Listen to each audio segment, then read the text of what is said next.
يسعد اوقاتكم متابعيني، بتمنى تكونوا بخير وتكونوا بصحة جيدة ان شاء الله تعالى. اليوم حنعمل مع بعضنا كيكة المارينج، كيكة شوي غريبة، يعني مو نفس الكيكات اللي متعودين عليها، بس كمان طيبة وطعمتها مميزة. ان شاء الله بتستفيدوا من الفيديو، بيعجبكم. ونقول بسم الله الرحمن الرحيم، نبدأ نتعرف على المقادير بالطريقة سوا ونبدأ الفيديو.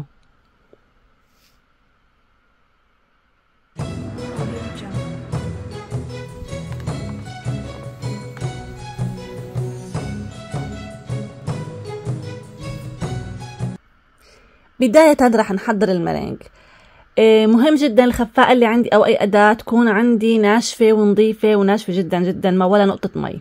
راح نضيف بياض البيض، عندي 175 جرام بياض بيض، ممكن اكتر شوي ما بيأثر، اقل شوي ما بيأثر، حسب الكمية اللي كنتوا تعملوها. وراح احط عليها رشة ملح.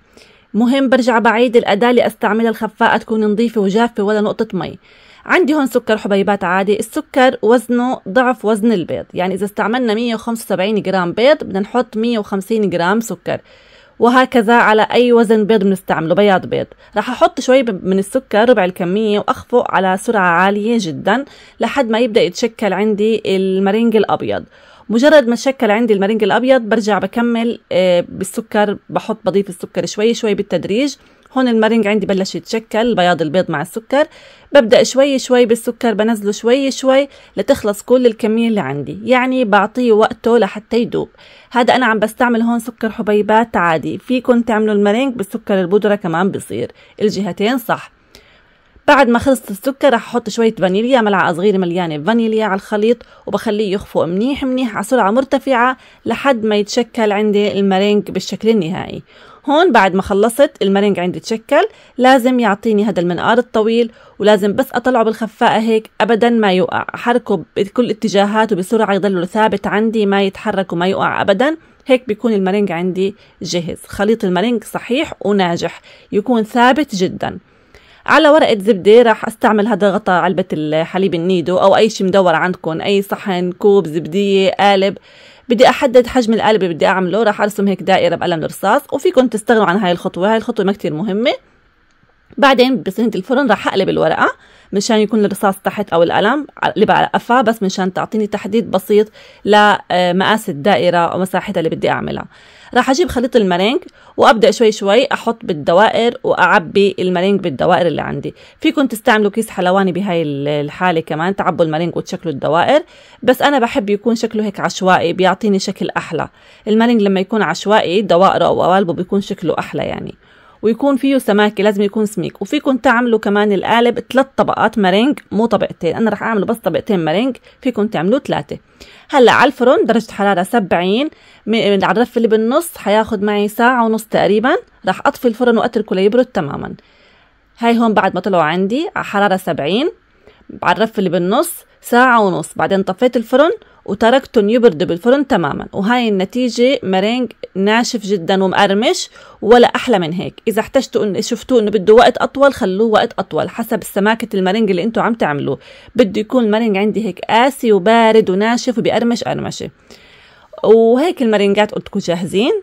وبعدين رح نبدأ نطبق. عندي هون حاطتهم على صحن التقديم او كرتونة التقديم، راح احط كريمة خفق. هون مهم تحطوا الكريمة خفق، حيوانية، نباتية، شانتيه خام، اي كريمة بدكم اياها، بس تكون بدون سكر. هاي النقطة كتير مهمة. انا حطيت شوية فانيليا بودرة بس عليهم، بس ما في سكر ابدا ابدا، لان المارينج عنا حلو كتير كتير. فهي هاي الكيكة يعني حلاوتها او ظرافتها انه يكون المارينج سكر حالي كتير والكريمه بدون سكر. وراح اعبيها كمان فريز، قطع فريز. هلا فيكم تحطوا اي نوع فاكهه بتحبوه كمان، بس انا حبيت احط فريز. وبعدين طبقه المارينج الثاني بهذا الشكل بدون ما اضغط كتير مشان ما يتكسر المارينج عندي. وبعدين راح اغطيها كلها كمان بالكريمه الخفق اللي بدون سكر مره تانية بشكل عشوائي، يعني ما بدي اظبطها كتير، بشكل عشوائي. في ناس بتقدم المارينج بس هيك، بس شويه كريمه من فوق بدون ما تغطي اطرافه، يعني بتركوه هيك حر، بتركوه حلاوته بشكله العشوائي. انا لا، راح شوي ادوكر القالب، اسوي له شويه ديكور بسيط، فراح اغطيه هيك بشكل عشوائي بالكريمه اللي عندي بدون اي ترتيبات. بعدين راح استعمل هذا القمع او هذا الفورم، هذا الشكل، راح اعلمكم هذا التكنيك حلو فيكم تستعملوه لاي قوالب تستعملوها، ما ضروري مارينج او قوالب عاديه للزينه، اذا بتحبوا تزينوا الاطراف بالكريمه. بهذا الشكل راح اشكل هاي الخطوط، واوقات فيكم كمان تحطوا لونين كريمه بهاي الخطوط، بتعطينا شكل كتير حلو للديكور. راح اكمل داير القالب كله بهذا القمع اللي اخترته او الفورم ليعطيني هذا الشكل الحلو. وقلت لكم الزينة طبعا اختيارية، المهم عندنا بالمارينج هو أساس القاعدة، المارينج نفسه يكون ناجح والكريمة تكون بلا سكر. بعدين بهذا القمع الثاني الشكل الثاني راح أغطي هاي أطراف اللي طلعت عندي بهذا شكل الورد العادي بشكل دائري. كل ما رفعنا ايدنا طبعا واحنا عم نكبس، كل ما حصلنا على وردة اعلى واكبر، كل ما وطينا ايدنا بتطلع الوردة مخفوصة. هاي كمان شغلة مهمة للشغل بالكريمة، بالكيس الكريمة. هيك القالب عندي صار جاهز. هلا راح ازينه كمان تزيين اختياري، وراح احط بالنص كميه منيحه من البندق المكسر. وطبعا زينه زي ما بتحبوا، فيكم تحطوا لوز، فيكم تحطوا ما تحطوا مكسرات ابدا، او فستق حلبي اللي بدكم اياه. الزينه اختياريه والحشوه اختياريه. وراح اغطي كمان مره ثانيه بالكميه منيحه من الفريز. الفريز فيه شويه حموضه طيبه بتغطي بتكسر حلاوه المارينج. دائما حاولوا تختاروا شغلات ما تكون كتير حلوة، لأنه المارينج عندنا كتير حلو، فهي حلاوة هاي البيضة تكون الكيكة، عفوا البيضة الكيكة يكون المارينج موجود والفواكه فيها حموضة والكريمة بلا سكر مشان يعطوا توازن مع بعض. رشة بندق، ورقتين نعناع، الزينة اختيارية لأعطي الشكل الحلو لقلبي. وهيك القالب عندي صار جاهز. وكيكة المارينج نحكي شغلة كمان حلوة أو مهم نحكيها فيها، إنه مهم تاكلها، أو يفضل مو كتير مهم يعني، فيكم تاكلوها تاني يوم، بس يفضل تتاكل بنفس اليوم. في ناس بتعمل المارينج بشوكولاتة، في ناس بتدهن طبقة المارينج نفسها بالشوكولا بتخليها تنشف، بعدين بتحشيها هيك مشان يضل المارينج. طبقة الشوكولاتة بتعمل عزل، بيضل المارينج عندنا بيقرش. هلا اذا ما عملنا شوكولا، المارينج مع الساعات راح يبدا يطرى شوي.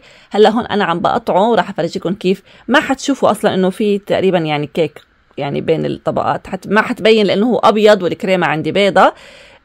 بس عن جد يعني كيكه شوي مميزه، شوي غريبه وكتير طيبه اذا استعملتوا هيك فواكه طيبه، واذا استعملتوا كريمه طيبه بلا سكر، شويه فانيليا بس، وهيك منعشه خصوصا بالصيف. هي الكيكه بالنسبه لي هي كيكه صيفيه، كلياتنا بنحبها هون، بعملها بالصيف بهذا الشكل كتير روعه. هيك شويه مارينج بيطلع معي بالشوكه مع الكريمه مع قطع الفراوله وكسرات البندق، كيكه مميزه.